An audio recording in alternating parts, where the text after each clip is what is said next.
Sir from 17 once again. This is more of my Dark Souls 3 network test, blind, gameplay, post commentary. I just used an ember to restore myself. It's the equivalent of humanity, only in this game you only get invaded, I think, in this particular test I should say, if you use a dried finger or if you have a phantom. Which I think is the dumbest thing they could have done, but I'm hoping that there was a logic to it, and they're trying to work out some kinks that for whatever reason weren't working correctly. Because bear in mind folks, this is an unfinished build of the game. We're just getting to bang on it a little bit and getting to test the game out, and I'm having a ton of fun doing so. I really, really like what I've played of this game, and I'm very excited for Dark Souls 3. The big thing for me would be to get the game to run at 60, and to get rid of the dishonest hitboxes, but I know that that's two things that this series will probably never do. And if it does, it'll be a beautiful day to be wrong, but I really don't think I will be proven wrong, unfortunately. And it stems from this mentality of, it's the flaws that make the game. So, we all know there's no such thing as perfection, and we all know that certain character flaws can be very endearing. Well, I think we get the things that we like at the cost of the things that we don't like, and I think that's just how the balance works itself out, how the equation solves itself. And as much as I would like it to change, I can appreciate it, you know? There is many aspects of the game that I love, and it completely outweighs the aspects that I don't like. There's me trying to warp with the bonfires, but I don't think you could do in this particular build. In this footage right now, you're going to see me just kind of running around and checking to see if there's anything I didn't find, anything I didn't notice, testing just mechanical things and certain features and experimenting. I really like how you can use a combination of attacks here. It's not quite as detailed as I would like, but it's still pretty cool. And in my Dark Souls 3 wishlist, people were like, well, they've already got combination attacks in Bloodborne. It's like, yeah, but it's two fucking different ones. I want literally 5 modifiers. I want you to press R1, then R2, you get a move. R1 twice, then R1 twice, then R2, and you get a different one. All the way up to R1 5 times, and then R2, and you get a different move. Like, what about R1, R1, R2, R2? R1, R1, R2, R1. Like, give me complexity, give me depth, give me all these great things. Give me a fucking menu so I can check the stats and see what this build is, and mess around with your menus. Like, I wonder how complicated and responsive the menus are going to be. One other thing that pisses me off most in these games is when somebody talks to you, you can't use your menu. Do you think they'll ever get rid of that?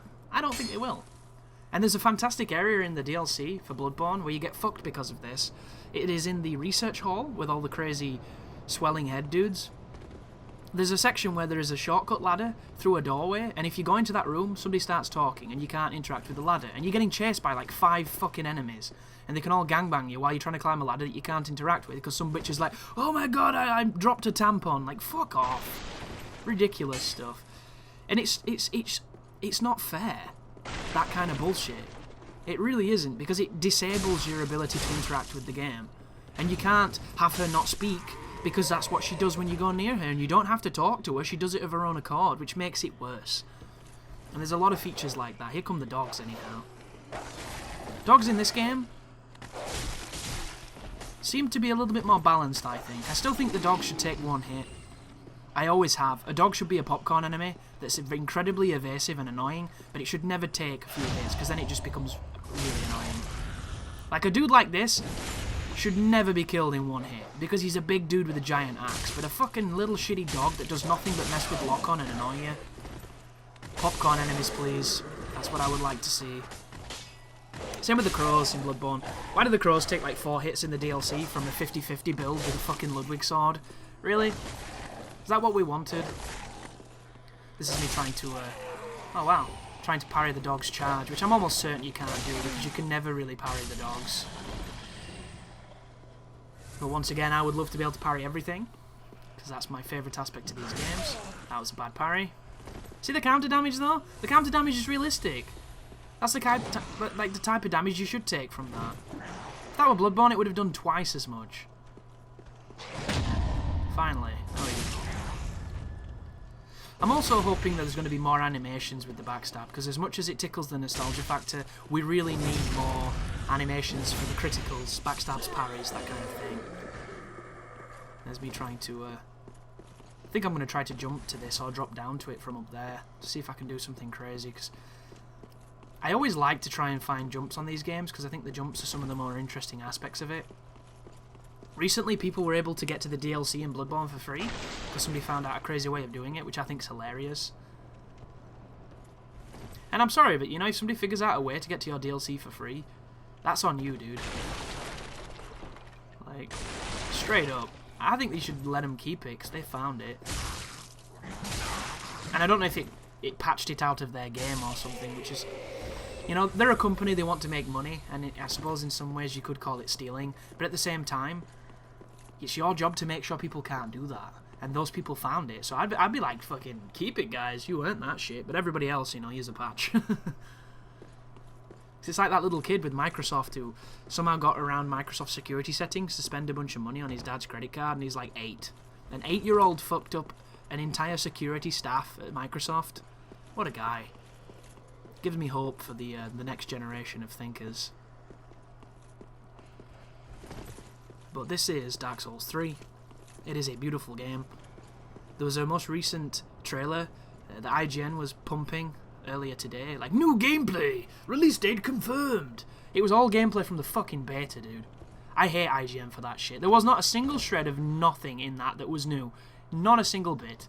All of it was shit from this. All of it was stuff I've done. And I'm sorry, that's not new gameplay, you lying bastards, because I know they've played builds that we haven't even seen, because that's just how gaming media works. I'm going to try and jump onto that, and I miss.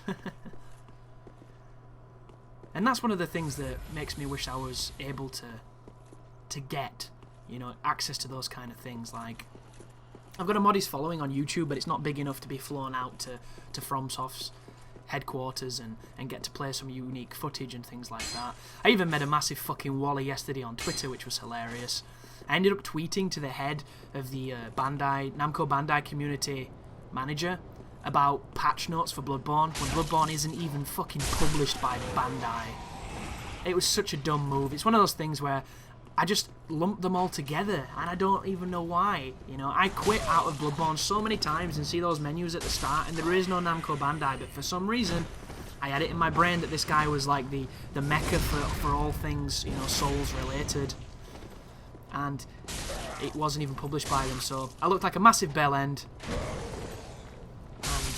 It was hilarious. But I took it like a man. I was going to make excuses, but I was like, fuck this.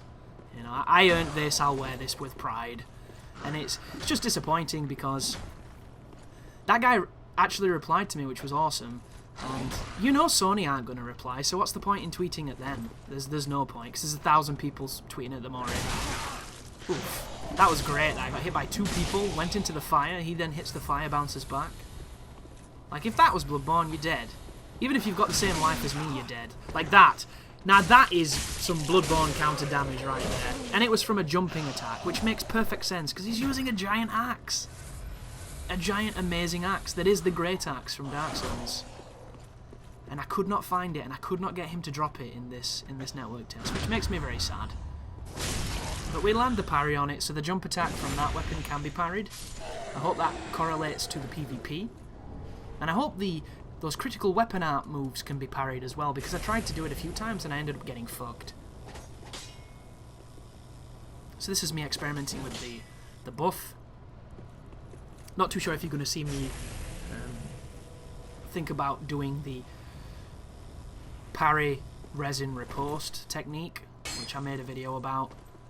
And then a few days later somebody told Peeve about it on a stream, and then Peeve did it, posted up a video, and it then became his technique. Which, that's just how the internet works. I'm not bent out of shape about that. Peeve's a nice guy. I just think it's funny that people think that other people probably didn't think to do that, when you can do that in Bloodborne, even though it doesn't make much of a difference. Oh, this is me quitting out and playing as a different build. Okay, guys, so I've had fun with that other build, so I decided to mess with this one. Testing out the heal spell. Well, this will be good, because it gives me something new to talk about. So that's his shield. His shield has the parry symbol, so it can do the parry. Sacred Oath from Dark Souls 2. Makes a return. Gives you an increase in damage and defense. And then there's Lightning Spear, which I don't have enough mana to use, so I have to use the the new Estus flask, the Ash Estus, which I think is very interesting that they call it that. Because not only is Ash synonymous with fire, of course, it's also one of the components that spread the Scourge in Bloodborne. Because there was the Ash and Blood. So it's interesting to have these parallels between the series. Look at the Mace's moveset too. That's all horizontal R1s. Incredibly useful for crowd control, that. Here's a couple of R2s. Wait for the stamina to come back. There's the charged R2. And to the R1. See how quick that is? Really fast weapon. That's the R1 into R2. Not quite as fast. There's the rolling R1. Here comes the rolling R2, hopefully. Rolling R2. Backstep R1. Backstep R2. Does a jump attack without having to fiddle about with the controls. Am I going to do the weapon art for it? There's me just doing another running move. Yeah, just experimenting with more running moves. The two-handed move set. So that is the weapon art. It gives you poise. It gives you armor. It enables you to trade with people. I think it might give you a bit of a defense boost as well, even though it doesn't show up on the left of the hood. Because I was listening to Barneasy in one of Peeve's streams of the beta, who was mentioning that if you know somebody's going to try and R1 spam you, you can put that on, get the armor, get the bit of a defense boost, and it will enable you to essentially win the trades. I didn't experiment with it myself because I didn't figure out that that's what it was. I thought it was just some kind of defense boost and I wasn't very interested. But that's what I heard, guys. It's not 100% anything, it's just the speculation of a person who's put quite a long time into playing these games. Like, love or hate Barneasy Jones, the guy's put a lot of time into Dark Souls, so it's always useful to listen to what he has to say, even if you want to take it with a pinch of salt. So I pop an Ember, straight off the bat, Ember restored. Don't know how much I feel about that. It's kind of like the hood. It's one of those things I'll probably get used to. Then I see someone's summon sign, I'm like, I'll try and summon somebody. Then I realise I don't have PlayStation Plus, and it's probably going to fuck up. But I tried anyway. I tried to do my part to test the network stuff. I'm just happy they let me play. If you needed PlayStation Plus for this, I'd have been fucked. Even though I did end up finding that code that SDRK gave me, and it enabled me to do some PvP, which you're going to see in the PvP video I release. And boy, do I regret not doing more PvP. Like, I did not think I was going to enjoy it, because on these betas, I haven't enjoyed the PvP much at all, because the connection was usually pretty crappy. And then when you get into the fights, it was usually just kind of laggy and not a very good experience. Like, Dark Souls 2 really bit me when it came to PvPing in the network test. And then I tried this one, and I had the most fun I've had in a multiplayer game since Dark Souls 1. And I can't even get across to you how happy I was when I was having those fights that were actually fights. When I was getting gangbanged by 4 people, it got a bit annoying. Like, I got, I think, 3 or 4 in a row, especially on this build, when I just didn't know how to fight them with a mace, you know. The way that they've changed backstabs means that controlling a group of idiots is going to be really tough to do. And I say idiots not to try and insult people, but there's this idiot mentality that people get into when they play as a group of players, where everybody just runs and attacks. It's like Neanderthal mode engaged. All they do is they run at you and they try and R1 swing you, and they try and overwhelm you because there's 3 of them and they think they're immortal. In Dark Souls 1, they weren't. And if you knew how to backstab, if you knew how to parry, if you knew how to control a group, you could literally just chain criticals between them. You could use your iframes, you could roll backstab them, you could lock on backstab them, you could use all the tools you've learned to win. Whereas in this game, because of the way they change backstabs, you don't have that immunity anymore. So getting that clutch backstab to give you some breathing moments and to hopefully kill one of the idiots chasing you is going to be way harder to do. It's going to be still possible, but way harder.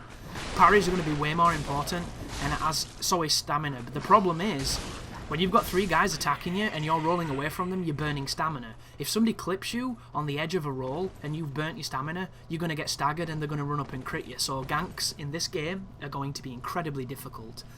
But when you do win, it's going to be amazing. And the one thing that I'm relying on at the moment to give me faith to overcome them, other than just learning to win, is that we don't know what the game offers. For all we know, there could be equipment and weapons in this game that make gankers just bleed. Like, we don't even know. Maybe Frostbite is god tier, and you can throw Frostbite bombs that immediately freeze all the gankers and you can just, you know, kick them off a ledge. I have no idea. But we literally don't know. Maybe WoG on this game has one cast, it's incredibly high requirements, but when you use it, it snaps people's disc. You know, we don't know. By the way, this is not a good place to be, but do you see how it looked like that was a death animation? Isn't that the death animation from Dark Souls 1? But it didn't kill me. That is literally what happens when you get killed by fire on Dark Souls 1 from a dragon. That exact animation, yet I'm alive. That is the most confusing moment so far. It's so weird to see those animations and not be dead. But you see how the fire just kind of niggles at you and stun locks you in a weird half stun lock? And then it, you know, doused me and killed me. But the fire is nowhere near as bullshit in this game. And I say bullshit. It wasn't bullshit, it was just powerful, wasn't it? Don't fuck with a dragon was the mantra that you had to live by. Whereas on this game, not quite as true. And you're going to notice here that now I know that the fire isn't a massive fuck you move, I'm going to get bold. And when it emboldens you to play in a reckless way, that's when you discover some of the great parts of these games. And I'm hopefully in this video going to discover that I can run past this entire dragon section and get in that room. So you'll notice, I'm not afraid anymore, because I know that I'm not going to get instantly murked. And I go all the way past these and I open a door I've never been to. So, there you go. That's one of the great aspects of these games. Seeing through the illusion and seeing what's behind the curtain. And I adore it. Like, I've been very critical in my appraisal of this beta and in my appraisal of Soul games in general, because I think you have to be. You know, some people look at it as just empty complaining and people who are miserable or angry or just want to say negative things, but it's never about that, guys. It's always about bettering the systems, bettering the game, bettering the player experience, because these games could be perfect in their own way, even though I really don't believe in perfection in anything.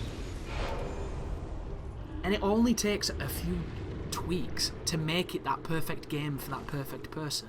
You know, if you loved Dark Souls 1, there's so many things in this that you're gonna really like. And all it takes is a couple adjustments. And I'm not even asking to adjust, you know, the bigger things, just make it so that when people talk, it doesn't fuck with our ability to interact with the game.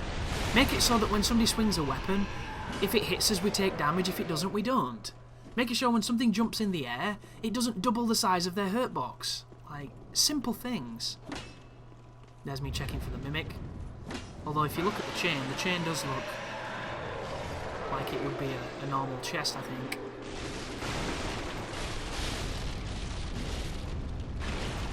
Also, I didn't find a single illusory wall in this, and it wasn't for lack of trying.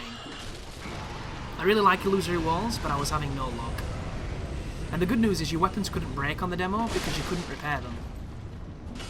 Apparently Miyazaki wants weapons to break, but nowhere near as quickly as they broke in Dark Souls 2, which I find quite funny. Because of course, if you played Dark Souls 2, good god, don't even use a whip. You might as well just hit a fucking tree with it, because that's essentially what you're doing every time you swing the bloody thing. It's ridiculous that how fast weapons break in that game. So I guess I should address the most recent declaration that this is going to be the last Souls game. Because I think people were worried, myself included, that they were going to milk the tits off of this, and it almost seemed like that's what they were going to do. And would it have bothered me?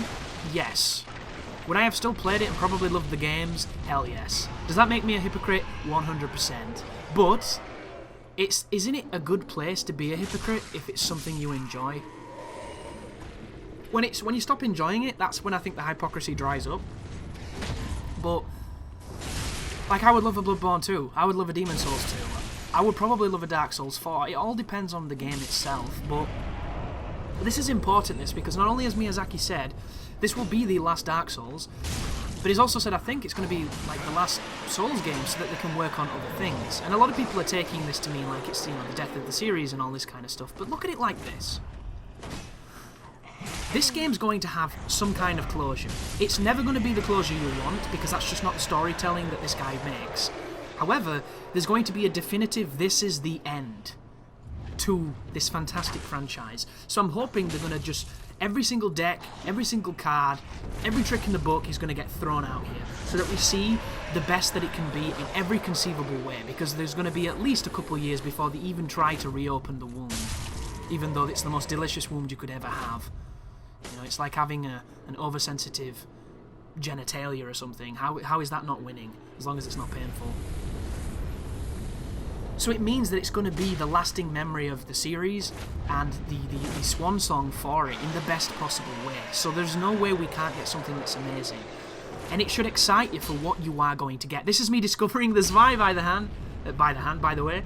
That was the sword art of this weapon. And I'm trying to show you if you can combo between it. Because you know the good thing? You can fake a setup parry. You see that? If you're up against a player you know can parry, if they block that first hit, you can bait the parry with the critical art, and then you can punish the parry, which is so cool, because if you're up against somebody who knows what he's doing, he's looking for that when you're using the big weapon. If he doesn't try and roll back stab you, if he blocks that first hit, you know what's coming. You can even not swing and just get behind him and backstab him, because that's how you punish people who try to set up parry experienced players. Or you kick them and then you jump attacks, they're always going to roll backwards. What was I saying anyhow? The final thing of the final thing, which means probably there's no Bloodborne sequel, even though if Sony gives enough money, it makes me think that they'll probably do that. But I don't think this is a bad thing at all, because it means they're going to go on to make something different, and even if it's something completely different that's nothing like these, you know it's going to benefit from these games. There's going to be something in there that's retained, or something in there that pushes those new games to be better. And then when they do come back, and they make something similar, it's going to be so different and so rejuvenating. Like, I'm so excited to see what they do next. It'd break my fucking heart if it's like a football game, but, you know, if that's what they want to do, that's what they want to do. Just look at Armored Core. How many Armored Cores did they do?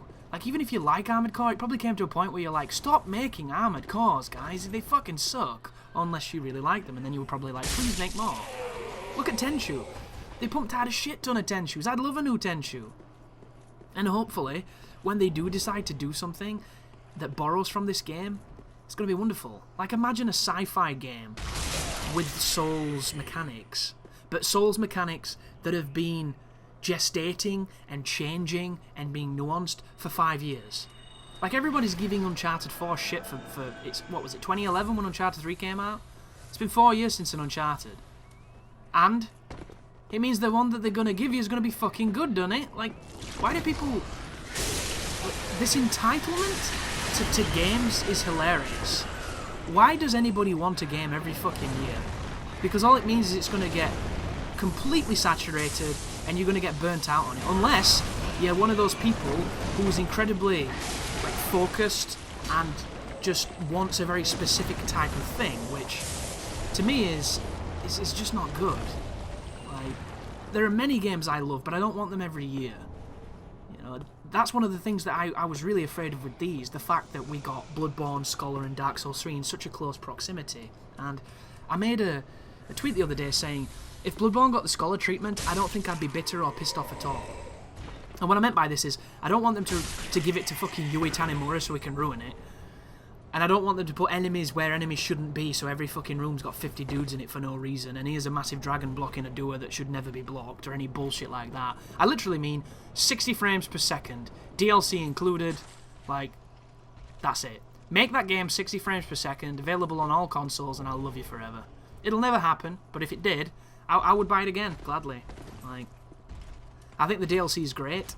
If we got another DLC for Bloodborne, I'd be over the moon, because I think they did a fantastic job with this one, and I'm hearing that it was developed by, as some people are saying, the B team, so I think they did a great job. Is there a couple of areas that have way too many enemies? I think there is. Do the bosses have way too much of an inflation in difficulty? I think they do, but everybody else seems to be like, oh, that's just what Bloodborne is, Chris, you're a casual, and I'm just like, okay, whatever, that's fine. So, maybe, whoa, you see that? Jesus. How the hell do you dodge that with a roll? You must have to roll again. I do love this enemy though. It's really fun. The fact you can backstab him just makes my day. And it's funny, I was kind of scared of that dude until I realised you could backstab him, because I don't know what it is, but whenever I see a big dude, I just don't think you can backstab them. I think Dark Souls 1 taught me some pretty bad habits. Mainly because of the Royal Sentinels, you know, that kind of stuff. Here's a question for you. Can you backstab the Bone Dog Man skeletons in the Tomb of the Giants? Can you backstab the cats in Darkroot? Those are two enemies that I never fuck with. I avoid them at all costs, and I've played that game a stupid amount of time, but that is a question I do not know the answer to. So shame on me. Here comes the jump attack, love it. Frame rate went to shit. Look at all the atmospherics. So here's a legit concern. And I'm sorry that I keep talking about Bloodborne, guys, but I'm addicted to it right now. And I should be playing Fallout 4 and making my playthrough because it's an amazing game and I miss it. But I can't stop playing Bloodborne, it's ridiculous. I'm like a crack fiend. It's dangerous, it truly is. And it came at the worst time. Why didn't they release it earlier, dude? The summer was fucking dead. It makes me so sad. But in the Chalice dungeons, there are certain bosses, especially in the Ailing Lauren when there's all the wind and the lightning and the debris. Bosses that kill the frame rate to begin with, or have these massive atmospherics added to it, and then the frame rate just dies, and it becomes incredibly annoying. So when I saw this game, and I saw how they were making an emphasis on all these awesome particle effects and all these nice atmospherics, is it going to affect the frame rate in a bad way? Because I think it really is, and it makes me sad if it does. Because the Aberrant Beast, the Bloodletting Beast, the Lauren Dark Beast, which is just the Chalice version of Parl, all of those bosses, at certain points when you use certain weapons, become absolutely fucking miserable because they've got about 7 frames a second and every move is twice as long, so dodging it becomes a completely different timing, and it's horrible. It's really horrible. And it makes me very sad because if that was, you know, full 30 at all times, it'd be beautiful, but it's not. If it was at full 60 at all times, I'd probably be erect the entire time. And it makes me very afraid of this game because there's particles in human form, there's particles just ambiently, there's particles on swings, everything gives particles, and the problem is, this is all extra things for the machine to process. And I'm hoping that they learned a ton of lessons with Bloodborne, with this engine, so that when they've made this, because it must be some kind of bastardized iteration on the Bloodborne engine, that they've kind of figured it out and they've made it work better, and they've got that optimization in, and it runs beautifully. But I honestly couldn't tell you, folks. I really couldn't, as I meander around in this new build, and I come up against these guys, and I'm going to try and hit them with a lightning spear, which... that didn't even phantom graze him, which gives me hope that that these spears are going to have a nice, honest hitbox, which is good to see as he comes over to me and I pop my shield on. But I'm really scared when it comes to frame rate, and it's a topic I mention a lot, and it's a topic that I get a lot of people who don't seem to understand the significance of what frame rate means.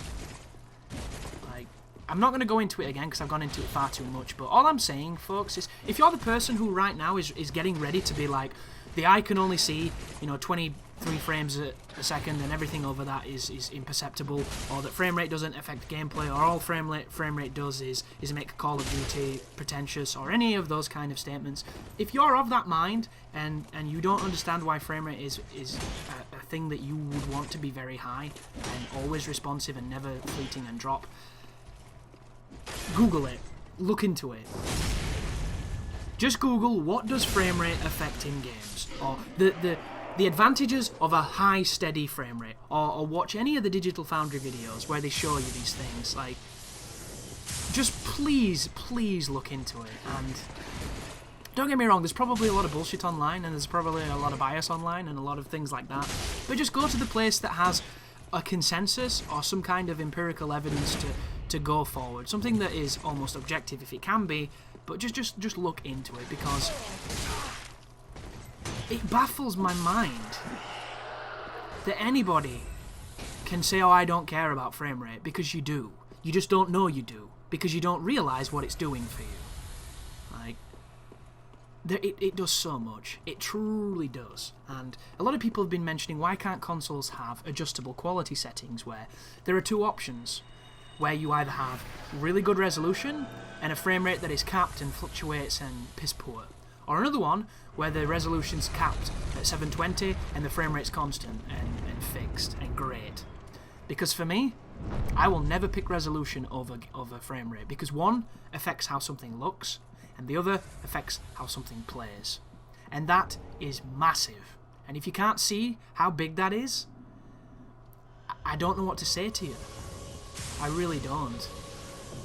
Like, the difference between frame rate and resolution is the difference between the spoiler on your car and the engine. Literally. And I'm not really a car guy, so I'm not going to go into car talk, because it's not really what I do. I still haven't passed. Look at that, dude. Grabbed me like a beast. And then she put me down. Watch this. She two-pieces me.